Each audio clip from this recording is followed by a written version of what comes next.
Boa boa noite a todos aqui. É a Marce Virtual. Nós estamos hoje com a sala Allan Kardec e nós vamos ter a palestra do amigo Carlos Doria sobre amigo, a que viestes? Vocês vão ver bem isso. Mas antes, para nós começarmos, vamos fazer a nossa prece. Aqueles que não estão acostumados, os que estão entrando hoje, e aqueles que estão no Instagram aí do Carlos Doria, nós vamos dar 2 minutos hoje da música Flutuar, que meu amigo Eduardo Brito fez para as reuniões da Marci, e cada um ora como sabe, como pode e como gosta. Tá bom? Então vamos, 2 minutos com a música, cada um orando.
Muito bem, para as pessoas que entraram enquanto estávamos na música da prece, boa noite. Mais uma vez, aqui é a Marce Virtual, hoje a sala Allan Kardec. Nós teremos a satisfação de estar com o nosso amigo Carlos Doria, que é médico, ortopedista, é palestrante espírita, uma pessoa de grande cultura. E vamos todos aproveitar, porque teremos muito o que aprender com ele. Boa noite. Com vocês, meu amigo Carlos Doria. Boa noite, obrigado, Djalma, pelas palavras. Boa noite aos que estão acompanhando aqui pelo Instagram. Boa noite aos que estão aqui no Zoom. Hoje tivemos um pequeno problema com o YouTube, mas essa palestra ficará gravada e depois será disponibilizada no YouTube. Fiquem tranquilos em relação a isso. Primeiro, a felicidade de ter sido convidado para essa fala, para esse momento, estar aqui ao lado de amigos tão queridos. Quando o Djalma me fez o convite, ele me fez o convite me dando a liberdade de escolher o tema a respeito do qual nós falaríamos hoje. E não tem coisa pior para um palestrante do que dizer a ele: escolha você mesmo o tema. Nós já estamos acostumados a receber aquilo pronto, muitas vezes ligado à temática daquela instituição, um capítulo de livro, um estudo que está sendo realizado naquele momento. Então, quando dizem assim, olha, escolha, a gente fica meio perdido. Isso acontece não só na seara espírita, mas também nos congressos médicos. Eu dou palestra em congressos também, e normalmente a gente é convidado, o senhor está sendo convidado para falar sobre osteoporose, o senhor está sendo convidado para falar sobre metabolismo, e a gente já vai mais ou menos preparado. Mas quando diz assim, olhe, você está sendo convidado e fale o que quiser, parece que dá um branco, né? Mas rapidamente nós espíritas, que temos nossos amigos, todos temos nossos amigos desencarnados, mas nós espíritas, né, estamos num contato mais íntimo, nas nossas rotinas de trabalho. Eu estava dando uma aula para a ULI da Fundação Harmonia, quando um espírito se aproximou, um companheiro com quem já trabalho, na parte assim, didática, pedagógica, e me disse, amigo, aqui vieste, olha que tema interessante. E imediatamente eu gostei, porque é uma frase que tem um efeito. Mandei um zap ali para Djalma, disse, Djalma, o tema vai ser amigo a que vieste, mas a ficha não havia ainda caído. Quando eu fui pegar minhas leituras, minha bibliografia, foi que eu vi que isso é uma frase proferida por Jesus, está lá no Evangelho de Mateus, no capítulo 26, o verso 50, exatamente quando Judas chega, acompanhado da tropa de soldados para prender Jesus, Jesus diz a ele, amigo, aqui vieste. Então, é uma frase de uma situação extremamente impactante ali dentro do Evangelho, mas impactante para a humanidade e para todos nós como um todo. Porque eu imagino a situação, Judas, com todo o seu histórico, toda a sua preparação, eu vou discorrer um pouco sobre isso, mas na hora que chegou ali, imagine, a gente na frente de Jesus, espírito mais evoluído que caminhou na face desse planeta, segundo nos diz a espiritualidade. Ele chegou ali na frente de Jesus, como a gente, às vezes, que se prepara para uma coisa, para dizer algo a alguém, para fazer uma prova, um concurso, o que quer que seja, e na hora a gente congela, E Jesus diz a ele, amigo, aqui vieste, como quem diz assim, amigo, vá, o que você veio fazer aqui? Faça o que você tem que fazer, vá adiante seu lado, adiante meu lado, Ei, acorde, desperte, Amigo, aqui vieste. Amigo, aqui vieste. Essa é uma frase de Jesus, proferida a Judas, no momento em que Judas chegou para prender Jesus, junto com a soldadesca. Primeiro, a gente precisa entender quem foi Judas. O nome Judas significa abençoado. É uma corrupté, uma adaptação do próprio nome Judá, a própria raiz do nome judeu. Aliás, existe uma polêmica, tem sempre alguém que gosta de criar polêmica, não é, Djalma? De uns estudiosos, de uns rabinos, que dizem que Judas não existiu, que esse nome foi propositadamente colocado para prejudicar o povo judeu. Isso é uma bobagem, porque outros Judas comparecem no Novo Testamento e nenhum deles tem índole malévola, índole maléfica. Tem Judas Tadeu, que foi discípulo, tem um irmão de Jesus chamado Judas, tem um professor lá, um mestre chamado Judas Bersabás, alguma coisa assim, todos eles são do bem. Então, não cola essa ideia de que o nome Judas foi colocado propositadamente, meramente para prejudicar os judeus. Verdade seja dita que Judas era danadinho. Judas ele era de um grupo chamado Zelote. Zelote era quase que um braço político, eram verdadeiros guerrilheiros, travavam batalhas, o negócio deles era brigar, a ideia deles era que o Messias viria para suscitar uma revolta popular, onde o povo se levantaria para lutar contra o domínio do povo, do governo romano, dos conquistadores romanos. A palavra zelote, na verdade, ela não é o nome original, isso vem de zelo, porque eles tinham um zelo pelas tradições. O nome adequado é Canaim, Canaim, que é o plural, eles eram os canaíns, eles eram os zelosos, os imitadores, os respeitadores das normas e regulamentos. Para se ter uma ideia da ótica e da perspectiva zelota, nós temos sempre que lembrar do cerco à Massada, que era uma fortaleza dos judeus, já depois da destruição do templo, lá pelo ano 70, onde um grupo de 1.000 judeus, inclusive entre mulheres e crianças, ficaram no alto de um planalto. Esse planalto era chamado Massada. Massada é fortificação, né? E ficaram cercados pelos romanos, e essas 1.000 pessoas ali dentro ficaram cercadas durante 2 anos. Todo soldado, 15.000 romanos ao redor, e não conseguiram entrar.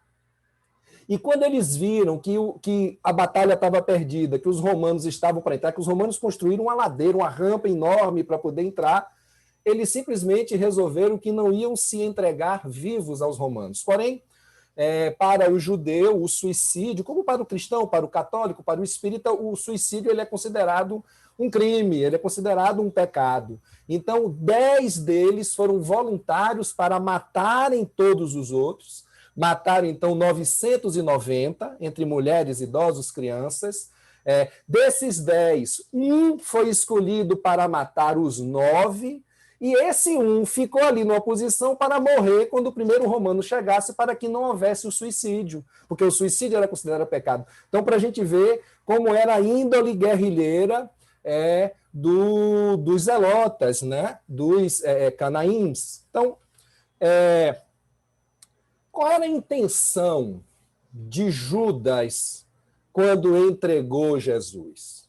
Isso é algo que é muito discutido e que, de certa forma, fala também muito de nós, fala de quem está interpretando aquilo, porque o Evangelho não explica. A única coisa que o Evangelho diz, isso está lá em Lucas e, salvo engano, em João, é que Judas, naquele momento, foi tomado por Satanás. Ele foi tomado por Satanás e foi Satanás que agiu, né, através de Judas. É a única explicação que se dá.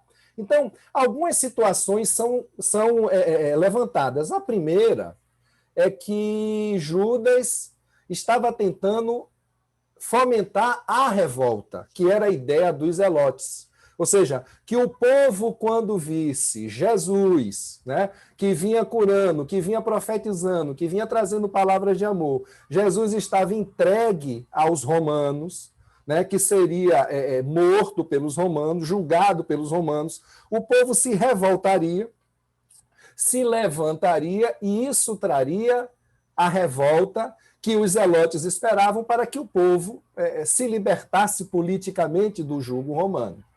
Uma outra ideia que se tem é que Judas estava tentando despertar em Jesus uma ação, né? Já que Jesus parecia que estava demorando, que não ia a lugar nenhum, Judas entendeu que talvez ele conseguisse precipitar uma atitude de Jesus, um milagre, o assumir-se realmente o Messias, um grande general à frente do povo, para causar também a revolução. Existe uma terceira ideia de que Judas estava meramente cumprindo uma ordem de Jesus. Se nós formos olhar o Evangelho de João, o capítulo 13, mais especificamente o versículo 27, durante a ceia, Jesus olha para Judas, após molhar o pão, né, no molho, entregar, porque ele diz aos outros, aquele a quem eu entregar o pão é quem vai me trair, entrega o pão a Judas e diz, vá, apressa-te, faz o que tem que fazer, como que diz, vá logo, velho, não perca tempo, se jogue. Então existe uma ideia de que Judas estava única e exclusivamente atendendo a ordem de Jesus, que já havia um plano a esse respeito. E Jesus manda que ele adiante o lado dele. E uma terceira ideia é a de que Judas simplesmente estava querendo prejudicar Jesus, porque percebeu que pela ótica dele, pela ótica das crenças e convicções dele a respeito do que seria o Messias, Jesus não era esse cara. Então Judas resolveu, olha, vou entregar esse camarada aí, e a gente resolve o problema para dar espaço ao Messias verdadeiro que vai aparecer. Então, a traição de Judas seria porque Judas achava que Jesus não era o que se esperava. Então, vamos tirar esse cara de cena e dar espaço a quem chegar. Quando a gente vai ver, por exemplo, o que se fala a respeito, o pouco que se fala a respeito, nós vamos à primeira carta aos Coríntios, onde Paulo vai dizer, se não me engano é capítulo 11, versículo 23, 24, mas é capítulo 11, onde Paulo fala a respeito da última ceia. E aí nós vamos entrar sempre naquela coisa, as traduções que são feitas depois e que modificam o resultado do que está sendo falado. Paulo, ao dizer, aliás, é uma fala até que os católicos costumam repetir na missa, que é quando Jesus toma o pão, que é quando Jesus toma o vinho, né? Esse é meu corpo, esse é meu sangue, fazer isso em memória de mim, né? Todo que comer desse pão, desse vinho, é aquela parte do ofertório, quando vai haver a comunhão. E os textos costumam dizer, na noite em que foi traído, Jesus tomou o pão e o partiu. Porém, o texto original de Paulo, em grego, ele usa uma expressão paradidome. Paradidome não é traição, paradidome é entrega. Né? Tanto que eu já vi até alguns padres em missas dizer, na noite em que ia ser entregue, na noite em que foi entregue, mas várias traduções bíblicas, nessa passagem de 1 Coríntios, está escrito lá, na noite em que foi traído, e o texto original não tem essa expressão. O texto original diz, na noite em que foi entregue. Ou seja, trair é uma coisa, entregar é outra. Né? Na noite em que Jesus foi entregue por quem? Né? Entregue por Judas? Entregue pelo próprio Jesus? Entregue pelos planos de Deus, pelas esferas celestes?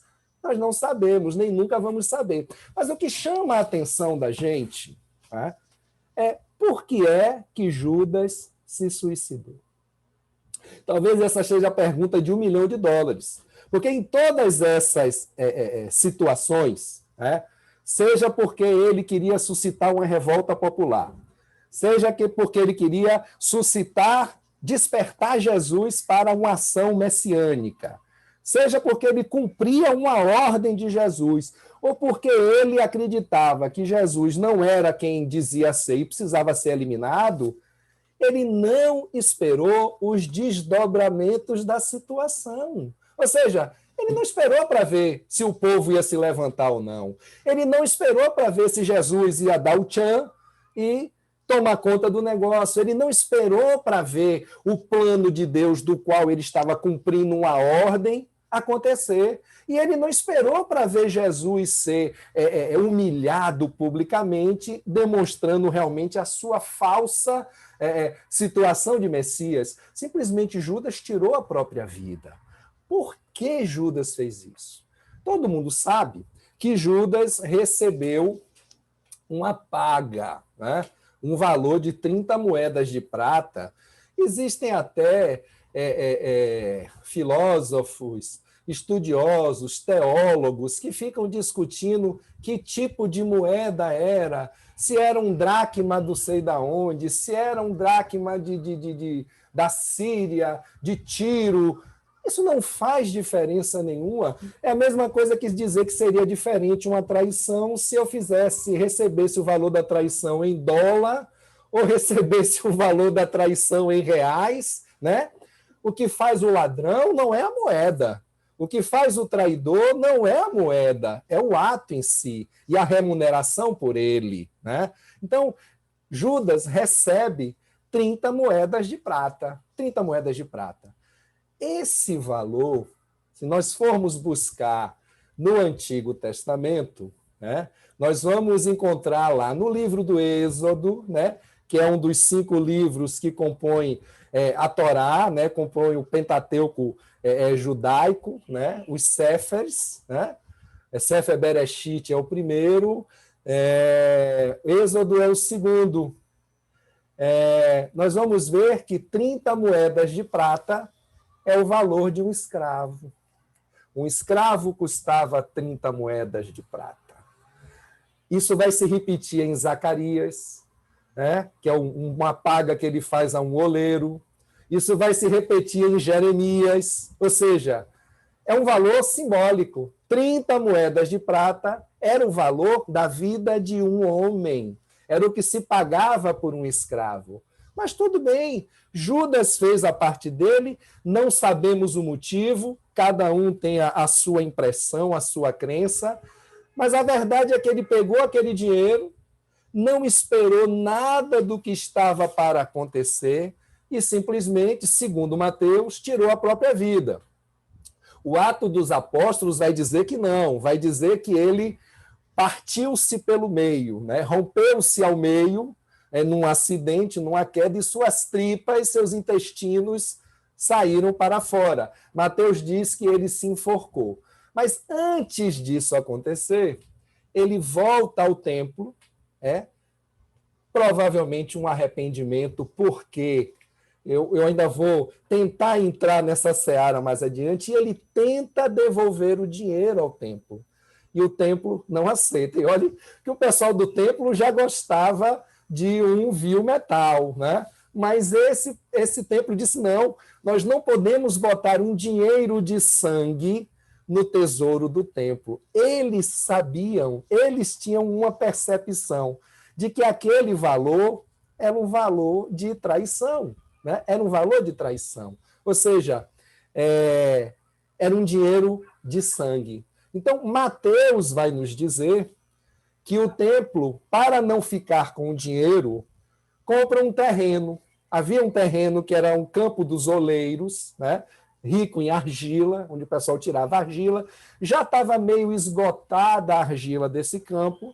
Vamos comprar esse campo e vamos montar nesse campo um cemitério para forasteiros. Esse cemitério existe até hoje e foi construído uma igreja numa parte do terreno. Esse terreno é chamado de Aceldama, ou Acaildama, que é o campo de sangue. O campo de sangue. Olhe que expressão pesada. O campo de sangue. O Atos nos diz que Judas não devolveu o dinheiro, tentou, não aceitaram, e ele comprou esse terreno. E esse terreno, depois da morte dele, nesse terreno ele sofreu esse acidente onde ele se partiu ao meio, e os intestinos saíram para fora. Que coisa simbólica. As entranhas, as tripas para fora. Na tripa lá dentro não tem nada bonitinho. A tripa tem digestão, podridão, putrefação. A podridão que havia lá dentro saiu para fora, no campo de sangue. Todos nós, né? Muitos de nós, eu não, porque eu sou um indivíduo pobre, minha riqueza é o que eu gosto de ler e de aprender, minha riqueza é cultural, mas minha mulher é rica, eu sou casado com uma mulher rica, mas eu sou um homem pobre. Ela vai me matar. Quando a gente, às vezes, junta um dinheiro, a gente conhece alguém que compra uma casa de praia, compra um sítio, compra uma fazenda, e a pessoa monta, né? Monta ali um sítio, uma fazenda, uma quinta, como dizem, né? O povo no sul diz, fulano tem uma quinta lá na Argentina, para dizer uma finca, mas a pessoa bota um nome bonitinho. Eu tenho amigos aqui que tem um sítio assim, Casa dos Netinhos, Sítio das Flores, Recanto do Arco-Íris. Campo de sangue não é uma coisa, não é um terreno que você comprou para investir e vai botar um campo de sangue, muito menos para montar um cemitério para forasteiros. Os forasteiros, eles eram indigentes, porque eles não eram judeus, eles não podiam ser sepultados segundo o rito dos judeus. Eles eram forasteiros, alguém que estava lá de fora, não tinha uma mãe ali, não tinha um pai, não tinha uma esposa, não tinha um filho para cuidar daquele corpo, aquilo ia apodrecer no meio da rua. Então ia para o cemitério dos forasteiros. Então, era um lugar para indigentes. Ninguém ia ganhar dinheiro com isso. Hoje em dia, o pessoal deve estar ganhando aí dinheiro com cemitério, com funerária, a situação que o mundo vem passando.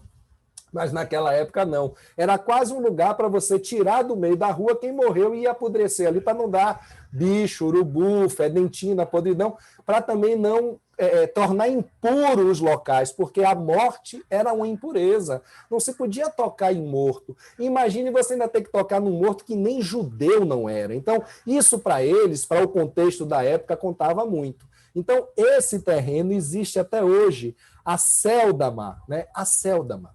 E aí a gente tem que entender, eu tento entender por que é que Judas se matou dessa maneira, ou morreu dessa maneira, de uma forma tão abrupta, sem entender nenhum dos desdobramentos de qualquer das ideias que ele tenha tido. E eu só consigo pensar em uma situação, que é a frase de Jesus. Quando Judas se aproxima, é o tema da nossa palestra, eu já falei no começo, Judas se aproxima, Jesus diz a ele, amigo, a que vieste? Eu gosto muito de contar palavras, sei que Djalma faz a mesma coisa que eu faço. Eu não me empreendo só aquele texto que está ali, digo, tá, já falaram isso antes, alguém disse algo parecido, isso está em outro livro, em outra parte, em outra filosofia. Nós encontramos o tempo todo falas semelhantes à de Jesus no Bhagavad Gita, Mo-Tzu, lá na China, que falava do amor ao próximo, e por isso foi morto, e os seus discípulos foram enterrados vivos pela dinastia Qin, pelos legalistas, tá? Porque ele dizia que todo mundo tinha que amar o outro, e os legalistas diziam que haviam amores diferentes, o imperador tinha que ser amado de uma maneira, seu pai e sua mãe, diferente do estranho, e ele dizia que se nós amarmos a todos, o imperador será amado, o mendigo será amado, seu pai e sua mãe serão amados, você será amado. Ele pregava o amor incondicional, e por isso foi morto, seus escritos queimados, e seus discípulos não foram sequer mortos, foram enterrados vivos. Que coisa fofa. Então, quando a gente vai entender por que é que Judas teve essa situação. Alguns fatos curiosos. Existiram vários discípulos. Jesus teve próximo a ele 12 discípulos. Todos eles citados. Pedro, Tomé, João, André. O discípulo mais citado por Jesus, mais falado, cujo nome, não só por Jesus, cujo nome mais aparece nos 4 evangelhos é Pedro, sem sombra de dúvida. Pedro aparece mais de 60 vezes a citação ao nome Pedro. Eu pago um caldo de cana para quem adivinhar quem é o segundo discípulo mais citado nos 4 evangelhos. Quem falou Judas adivinhou. Judas é citado, a depender da tradução, 28 vezes. Creiam nisso. João Evangelista, o discípulo mais amado, é citado 4 ou 5 vezes. Tomé, 4 ou 5 vezes. Judas, aquele que traiu Jesus, que entregou Jesus, é citado 28 vezes nos 4 evangelhos. Agora, mais uma situação interessante. Jesus usa expressões para algumas pessoas que às vezes ele só as usa uma única vez. Aquela mulher que tem a hemorragia, que toca a borda do manto de Jesus, no momento em que ele se dirigia para a casa de Jairo, né? Que Talita já havia morrido e ele traz Talita de volta à vida, aquela mulher que tinha hemorragia há não sei quantos anos, é a única mulher a quem Jesus chama de filha. Ele diz, filha, se queres ser curado, você está limpa agora. Ele a chama de filha. Interessante que ele estava indo salvar a filha de alguém. Ele sempre faz um paralelo nessas coisas. Isso dá um tema para uma outra palestra, né? Mas a palavra amigo é usada por Jesus pouquíssimas vezes, né?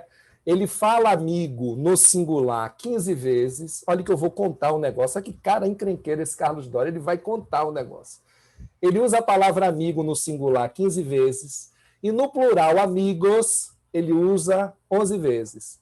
Porque hoje em dia, amigo é uma banalidade. A palavra amigo, O Facebook manda aviso. Você está comemorando 2 anos de amizade com Zé do Picolé. Quem é Zé do Picolé? O conceito de amizade hoje em dia amizade. Tem um verso do poeta latino, do poeta romano Ovídio, onde ele diz: verus amicus est, tanquam alter idem. O verdadeiro amigo é um outro eu, né? Não é qualquer pessoa que você curte, que você dá joinha em rede social, que você segue. Isso é seguidor, isso não é amigo. Então, no passado, 2 esferas estavam ao redor de toda pessoa: a família e o amigo. E essas esferas se misturavam. O amigo é aquela pessoa realmente que dá uma vida por você. Tanto é que Jesus vai dizer isso. As expressões de Jesus em relação ao amigo, essas 15 no singular e essas 11 no plural, elas são genéricas. É quando ele fala: fulano tem um amigo, a parábola do filho pródigo, quando o filho mais velho chateado diz: meu pai, você nunca me deu uma ovelha para eu celebrar com meus amigos. Mas especificamente dirigido a alguém, Jesus fala amigo somente 2 vezes. Uma está lá em João, aliás, João já tem uns números repetidos, é João 11:11, onde ele vai dizer e diz aos discípulos: nosso amigo Lázaro dormiu, eu vou despertá-lo. E a segunda vez, mais um caldo de cana para quem adivinhar, a segunda vez que Jesus usa a palavra amigo, com Judas, em Mateus 26:50. Amigo, a que vieste? Amigos, no plural, ele vai dizer aos apóstolos. Ele tanto tem uma passagem em Lucas, onde ele vai falar acerca do fermento dos fariseus: acautelai-vos, meus amigos. Ele está ali conversando, como nós estamos conversando aqui, meus amigos. E ele vai dizer: acautelai-vos, meus amigos, né? Cuidado com o fermento dos fariseus, atende-te a fermento fariseorum. E uma outra parte, quando ele, lá em João, se a primeira foi João 11:11, essa é João 15:15, né? João tem esses números dobrados. João 10:10 é aquele: eu vim para que todos tenham vida e abundância, é João 10:10. Então, João 11:11 é quando ele fala de Lázaro. João 15:15 é quando ele diz: já não os chamo de servos, porque o servo não sabe o que faz o seu senhor. Eu vos chamo de amigos, porque dei a conhecer a vocês tudo que o Pai me ensinou. Nesse momento, ele chama os apóstolos de amigos. Então, ele só usa a expressão direta, saudar alguém, chamar alguém, nomear alguém próximo de amigo, 4 vezes. 2 no plural e 2 no singular. Uma para Lázaro e outra para Judas. E aí me vem à mente: será que foi aí que a ficha de Judas caiu? Quando ele percebeu que Jesus o tratou como amigo, quando, apesar de todo o processo que ele estava tendo, e vão caber todas as situações, traição mesmo, suscitar o povo, suscitar Jesus, cumprir uma ordem, e aí Jesus o chama de amigo. Amigo, aqui vieste. Por que você está aqui? Amigo, adiante o seu lado. Porque é um clímax. Eu imagino a situação. Judas chegando com aquela súcia, com aquela turba, e dá de cara com Jesus. Jesus, vocês sabem quem é Jesus? Jesus ali paradinho. E ele congela. Eu tenho certeza que Judas congelou. E Jesus diz a ele assim: ei, preste atenção, ei, adiante seu lado, adiante meu lado, amigo, aqui vieste, aqui vieste. Né? Então, ali cai a ficha de Judas. Quando Judas percebe: esse cara, ele me considera amigo, porque, aliás, é uma peculiaridade nossa. Há pessoas das quais eu sou amigo que elas não são minhas amigas. Existem pessoas que se consideram minhas amigas e que eu não considero. A amizade tem essa via de mão dupla, né? Que é mais uma das banalizações atuais, né? Mas ali na cabeça de Judas, naquele momento, caiu essa ficha. É meu amigo. Ele está me chamando de amigo. Eu estou entregando meu amigo na mão da soldadesca, né? Que vai pintar e bordar com esse camarada. Talvez ele tenha dito assim: o que é que eu fiz? Eu vendi o meu amigo pelo preço que se vende um escravo, 30 moedas de prata. e que não era pouco. Você vê que ele comprou, ou os sacerdotes, depende da versão, compraram um terreno. E não era um terreno de 2x2, era um terreno que deu para fazer um cemitério, que está lá até hoje, que em metade desse terreno coube um templo, tem uma igreja. Então, ele vendeu, né? E aí, por isso que é importante ficar discutindo se era o dracma de Tiro, se era o dracma da Síria, se era o pró-dracma não sei de onde. Foi vendido. A pessoa foi vendida. Eu vendi uma pessoa que me chama de amigo e que chama de amigo a pouquíssimas pessoas. Em uma época que amigo era amigo, não era camarado, não era companheiro de viagem, era amigo. Alguém, e Jesus vai falar isso também lá em João, o amigo é aquele que dá a vida pelo amigo. E Jesus vai fazer exatamente isso. A vida de Jesus foi entregue, né? É o valor de uma vida. Quando você compra um escravo, né? Comprava um escravo, você estava comprando uma pessoa, uma criatura viva. Então, o que é que a gente pode tentar tirar dessa situação? Você, eu. O que é que nós estamos entregando? Vamos usar a palavra do Ato dos Apóstolos, né, da 1 Coríntios, o paradidome. Vamos esquecer traição. O que é que você está entregando? Qual é o campo de sangue que você está comprando? O que é que nós estamos comprando? O que são as nossas 30 moedas? É uma posição social? É um dinheiro verdadeiramente? É um carro? São seguidores em rede social? Ah, porque eu tenho 1 milhão de seguidores, eu tenho 2 milhões de seguidores, eu recebi a plaquetinha do YouTube de 150 mil, 300 mil, 500 mil. Esse é seu campo de sangue? É meu campo de sangue? O que são essas 30 moedas? O que é que você veio fazer aqui nessa encarnação? É uma pergunta do Livro dos Espíritos, que é a questão 259, que eu sei que é uma questão também que Djalma adora, que é aquela em que Kardec pergunta se tudo já está escrito nas nossas vidas. E a espiritualidade diz que não. As grandes situações estão programadas, mas as coisinhas do dia a dia não. Mas nós,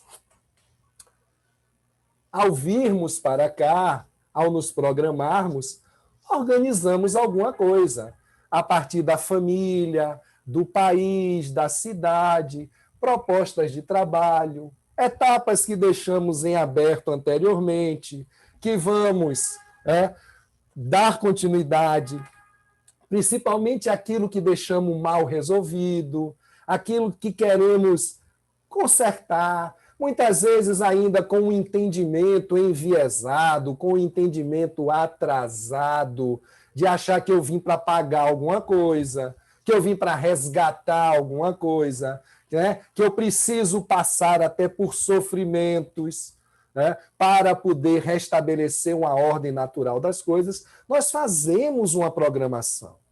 E aí nós chegamos aqui e temos uma ideia completamente outra, porque começamos a viver aquela experiência nesse plano, né? As coisas vão acontecendo de outras formas. Começamos a juntar ideias, começamos a juntar aprendizados, experiências.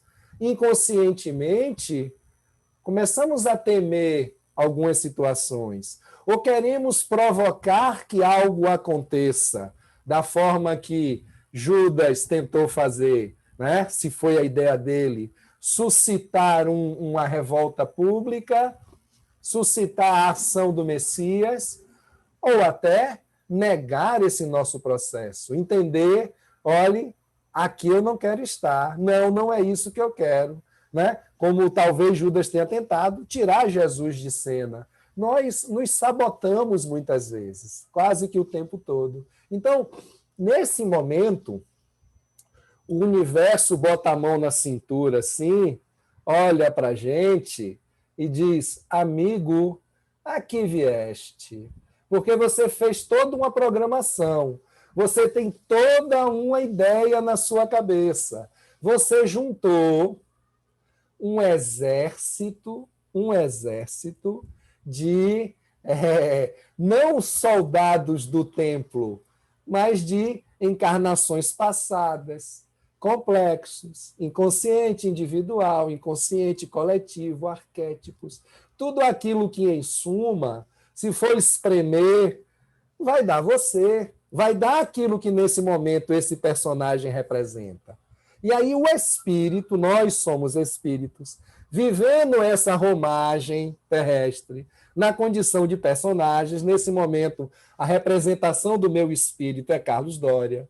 E aí o espírito, né, através do self, esse arquétipo da totalidade, que quer sempre evoluir, isso é peculiar a todas as pessoas, independente de época, de lugar, de crença, de raça, de gênero, de status, todo mundo quer melhorar, todo mundo quer ir para algo melhor, todo mundo quer ser feliz.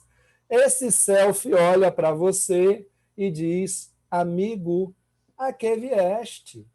E como é esse amigo a que vieste que o espírito diz a si próprio, personagem encarnado?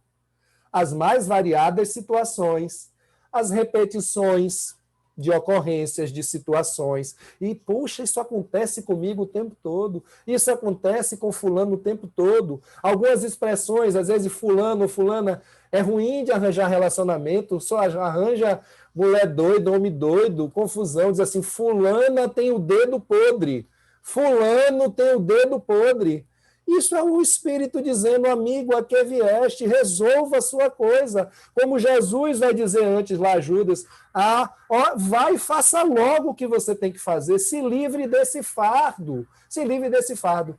Mas não, a gente para ali, congela, volta atrás, se arrepende das coisas, aquilo que a gente recebe, né, que seria teoricamente uma recompensa, uma carreira, uma posição social, um status, seguidores nas redes sociais, assinantes do meu podcast, aquilo gera a compra de um campo de sangue, porque eu estou ali, muitas vezes, fazendo algo que não condiz com a realidade minha, com quem eu sou, com o que eu espero, com o que eu desejo, com aquilo que eu me programei em relação aos grandes acontecimentos, claro, não em minúcias, o que eu achei que eu era capaz de fazer. Até porque a gente também chuta muito para o alto. Muitos de nós, quando estamos vindo, nos propomos a grandes realizações, a grandes ocorrências. Eu vou ser o cara, eu vou ser o bom, eu vou ser isso, vou ser aquilo. E, muitas vezes, quando chega na realidade, não conseguimos. Ou vamos por outros caminhos, caminhos às vezes mais fáceis, muitas vezes caminhos melhores, claro, mas nem sempre. O improviso tem o seu valor. Quem ouve jazz sabe que não existe a música jazzística sem o improviso. Em cima de uma base, cria-se uma nova situação que nunca vai ser repetida. A nossa encarnação talvez seja também como uma música de jazz. Mas estamos o tempo todo sendo questionados por nós mesmos. Amigo, a que vieste? Amigo, a que vieste?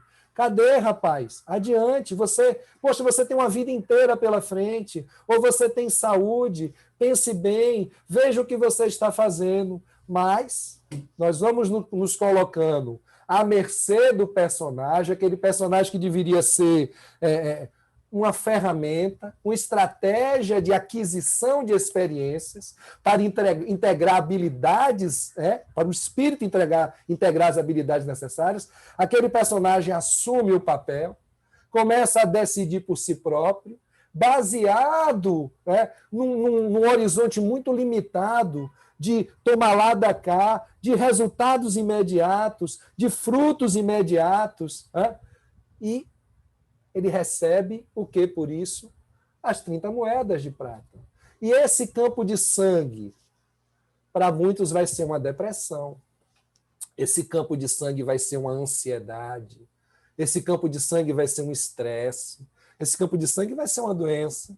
Vai ser um relacionamento tóxico. alimentados somente por valores, né, que não são verdadeiros, que não são valores do espírito, baseado apenas em aparência, baseado em riqueza, baseado em poder. Então, qual é o nosso campo de sangue? Talvez a grande pergunta que a gente deva fazer, partindo dessas reflexões que a gente está exercitando hoje, em primeiro lugar, amigo, a que vieste? Ou seja, a que eu vim?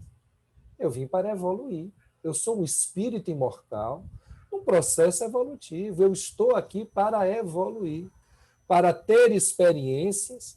Não são boas nem ruins, não são grandes nem pequenas, são oportunidades de aquisição de aprendizados, para serem incorporados ao espírito.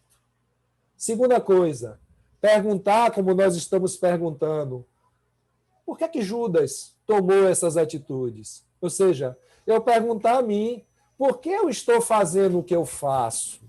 Por que eu estou dizendo o que eu digo? Por que as situações estão acontecendo por mim, né? Ou contra mim? Eu estou vivendo uma situação que é a meu favor ou eu estou projetando na atitude de outros? Eu estou tentando fazer com que outros tomem as atitudes que eu tenho que levar, seja o povo judeu, seja o próprio Jesus, figura messiânica. Ou eu estou meramente cumprindo uma ordem, que, aliás, é algo muito peculiar ao ser humano. Não fui eu. Né? Soldado mandado não tem culpa. Né? Não, foi a sociedade que me fez assim. Foi a situação que me fez assim. Não, foi porque era o que esperavam de mim. Eu não pude optar. Foi o outro que me fez isso. Foi a atitude do outro que me tornou malvado. Eu persegui, eu feri. Foi por causa do outro, não foi por minha causa. Eu sou uma pessoa ótima. Se você me conhecesse, eu sou uma pessoa maravilhosa. Mas foi o outro que despertou em mim o que havia de pior. Né? Eu nunca sou o responsável por aquilo. E aí os frutos, quando vêm, não são os nossos frutos. São os frutos que a gente está recebendo do universo, da sociedade, dos grupos, das turmas, das baladas, né? Das igrejas, dos templos, das religiões, das filosofias, onde a gente entra igual uma ovelhinha, nunca exercita o livre-arbítrio, nunca levanta o olhar para ver uma distância mais adiante, e a gente vai pagando essa situação, recebendo esse salário de 30 moedas e comprando campos de sangue. E aí a gente vê assim, poxa, fulano parecia tão realizado, fulano tão bem, poxa, fulano daquela teologia da prosperidade. Fulano tem carro importado, fulano viaja, fulano tem 3 empresas, e isso deve estar ganhando dinheiro. E fulano vive triste, e fulano vive infeliz, e fulano às vezes comete suicídio, ou fulano bebe, ou fulano bate nos filhos, bate na mulher, fulana faz a mesma coisa, distrata os serviçais, distrata as pessoas que lhe são subservientes, né? As pessoas que lhe são funcionárias, lhe são subalternas. Mas, poxa, essa pessoa com tanto, rapaz, tão realizada, ela não está vivendo a vida dela.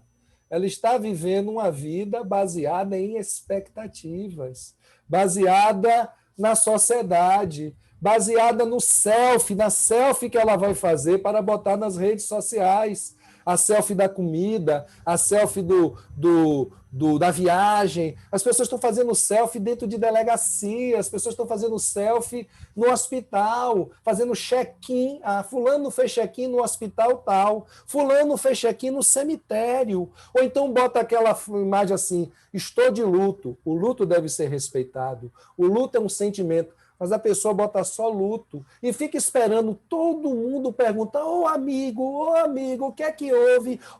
Quem morreu? O que foi que houve? Para poder ter assunto para conversar. A que ponto nós chegamos em relação a isso? Então eu tenho que ficar, muitas vezes, postando qualquer coisa para que as pessoas venham me perguntar: mas sabe por quê? Porque é aquilo que eu falei. são amigos de rede social. Tem um ditado antigo que diz que a gente só é amigo de verdade de uma pessoa depois de comer 1 quilo de sal com ela. Né? Comer 1 quilo de sal, imagine que a gente usa sal na comida. O prato ali de comida vai ter 5 gramas, 3 gramas de sal. Até você comer 1 quilo de sal com aquela pessoa, vai ter que sentar e almoçar e jantar com ela por muito tempo. Por outro lado, a simbologia do sal com a lágrima. Ou seja, eu comi 1 quilo de sal com fulano, eu passei momentos de amargura, de sofrimento, e fulano estava do meu lado. Mas hoje em dia você é amigo da pessoa com um clique. E a única demonstração de amizade que fulano lhe dá é o joinha, é o like, é o coraçãozinho no Instagram. E você fica... Eu sei porque eu posto coisas. Eu gosto, às vezes, de tocar violão, eu gosto de tocar meu teclado, às vezes eu falo umas palavras, e depois eu fico ali acompanhando quantas pessoas viram, quantas pessoas curtiram, quantas pessoas fizeram comentários. A gente naturalmente faz isso, porque o ser humano, como criança, ele também gosta de aprovação. O outro me dá um feedback de mim, então aquilo é bacana. O problema é quando isso se torna sua única forma de relação com o universo, e a única forma de o universo sinalizar para você. E aí você cai seu número de visualizações, cai seu número de seguidores, ou você não consegue alcançar. Hoje eu vi no Instagram, né? Fiquei curioso o que era aquilo, estava assim, 1K, R$30, 2K, 50, eu digo, o que é isso? Estão vendendo letra K? Né? Por quê? Aí eu fui descobrir que é para você pagar um valor e você passar a ter 1 milhão de seguidores, 2 milhões de seguidores, 1K, 35, 2K, R$50, você paga um valor para ter seguidores. Tem gente que já vive disso, é claro, que existe muito conteúdo interessante para ser produzido. Nós estamos aqui agora, eu estou em 2 redes sociais aqui, trazendo um conteúdo. Mas eu tenho uma vida, eu tenho uma existência fora disso. Existem pessoas cuja vida é somente o que os outros vão dizer, os que os outros vão pensar. A pessoa briga com o marido, bota na rede social. O cara briga com a mulher, bota na rede social. Engravidou, bota na rede social. Perdeu o filho, bota na rede social. Chorou, caiu, estou com dor de cabeça, bota na rede social. O que é isso? Onde está a intimidade das pessoas? Onde está a vida própria? Onde está aquela vida que a gente deve ter no nosso ciclo de família, nosso ciclo de amizade? Parece o mexerico da candinha, para usar uma expressão antiga, onde todo mundo quer saber da vida do outro, é o grande Big Brother.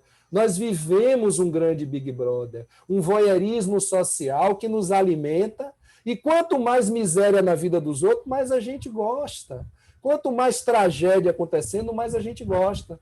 E as coisas, né, que nós poderíamos e deveríamos estar fazendo com a nossa capacidade, com a nossa bondade, né, com a nossa caridade, nós não fazemos. E vamos comprando campos de sangue. E o universo a nos perguntar, amigo, a que vieste? O espírito a perguntar a si próprio, amigo, a que vieste? E nós ficamos nesse clímax que se transforma no anticlímax. Então, quando a gente vai analisar essa expressão, quando a gente tem um exemplo tão bacana, como essa passagem de Judas, né, lá no Evangelho de Mateus, que Jesus, apesar de toda a situação, o chama de amigo, a quem ele chamou pouquíssimas pessoas, pelo menos que esteja registrado, e a gente é amigo de qualquer pessoa com um clique. Quantas pessoas verdadeiramente que nos chamam de amigos são amigos mesmo? Quantas pessoas estão dispostas a estar com você no momento fora dos holofotes? Qual é a vida que você está construindo para você? Porque essa vida do personagem, ela acaba no túmulo. Biologicamente, acaba no túmulo. Como personagem, ainda continua um tempo no plano espiritual até você conformar a sua nova encarnação. O personagem morre quando você prepara a sua nova encarnação. Biologicamente, morre aqui, parada, o coração para, a circulação para, a morte cerebral, mas o personagem ainda leva um tempinho. No plano espiritual, a gente guarda a aparência da última encarnação, mas aquele personagem também morre. Você é capaz de elencar, nós somos capazes de elencar quais das nossas realizações seguirão conosco após o fim desse personagem? Quando nós conformarmos a nossa nova encarnação, o que é do que estamos fazendo agora que virá conosco? Porque vem conosco, vem no nosso perispírito, vai se manifestar sobre a forma de tendências e predisposições. Então, o que é que nós vamos trazer? O campo do arco-íris, o sítio dos netinhos, o vale das fadas, ou nós vamos trazer um campo de sangue? O que é que vai extravasar nesse campo? Aquilo que está no nosso coração, o nosso amor, a nossa solidariedade, o nosso respeito, o entendimento de que fazemos parte de uma humanidade muito maior, né? Humanidade muito maior, ou vai transbordar, como aconteceu com Judas, as tripas de Judas e a podridão que havia lá dentro? São coisas que a gente tem que se perguntar. Quando a gente lê qualquer texto, seja o texto evangélico, seja um texto espírita, seja um texto budista, lindo, maravilhoso, que reflexão maravilhosa, tá? O que é que isso é de prático para a minha vida? O que é que isso acrescenta à minha vida? E mais ainda, o que é que isso pode acrescentar na vida daqueles que estão ao meu redor? A minha construção vai ser simplesmente um cemitério para forasteiros? Ou a minha construção vai ser um parque? A minha construção vai ser um jardim? A minha construção vai ser uma escola? A minha construção vai ser uma praia, um mar, um oceano? Qual será a minha construção? A minha construção vai ser aquela de quando o universo me dizer, amigo, a que vieste? Eu possa responder, eis-me aqui, Senhor? Ou eu vou ficar calado e vou silenciosamente, com um beijo na face, entregar toda aquela oportunidade a uma súcia, uma soldadesca armada, que está ali para botar abaixo o que está encontrando. E aí nós vamos entrar nas nossas repetições, naquelas situações que repetidamente vão acontecer, vão se repetir e não vão parar de acontecer. Então, talvez, se nós temos uma ideia a tirar acerca desse tema, é exatamente isso. Quando o universo me perguntar, amigo, a que vieste? O que é que eu vou responder? Essa é uma pergunta retórica, para que cada um, na sua intimidade depois, possa ter certeza, possa responder, né? Possa responder na sua intimidade. Então, que cada um hoje, quando for fazer seu exame de consciência antes de dormir, como Agostinho propõe lá na questão 919 de O Livro dos Espíritos, repassar o seu dia, pergunte a você mesmo, amigo, a que vieste? Era isso que eu gostaria de falar hoje, agradeço. Vou encerrar aqui a postagem do Instagram, que eu estava fazendo aqui ao mesmo tempo. Desejo a todos que estavam no Instagram um abraço forte, muita paz, e vamos continuar aqui agora apenas no Zoom. O vídeo depois ficará disponível no YouTube, sem problema nenhum. Tivemos um pequeno problema técnico. Muita paz, uma boa noite a todos. Muito bem. Nós agora vamos... hoje não vamos fazer as perguntas, mas vamos guardar a mensagem do amigo. Muito boa. Amigo, a que vieste? Conversar com vocês. E nós agora vamos fazer a nossa prece para entrar na segunda parte do nosso trabalho. Como vocês sabem, vamos ter 2 minutos com a música Flutuar do amigo Eduardo Brito. E essa prece vai envolver o nosso querido amigo Carlos Doria em agradecimento pela grande mensagem que ele nos trouxe. Tá? Vamos envolver a ele, a família dele, nessa prece.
Muito bem, vamos agradecer mais uma vez ao amigo Carlos Doria pela mensagem dele, dizendo mais uma vez, amigo, vieste bem, entendeu? Não é mais aqui vieste.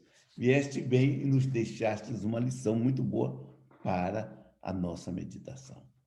Agora nós vamos nos preparar para a nossa imaginação ativa conduzida. Estou encerrando agora o YouTube.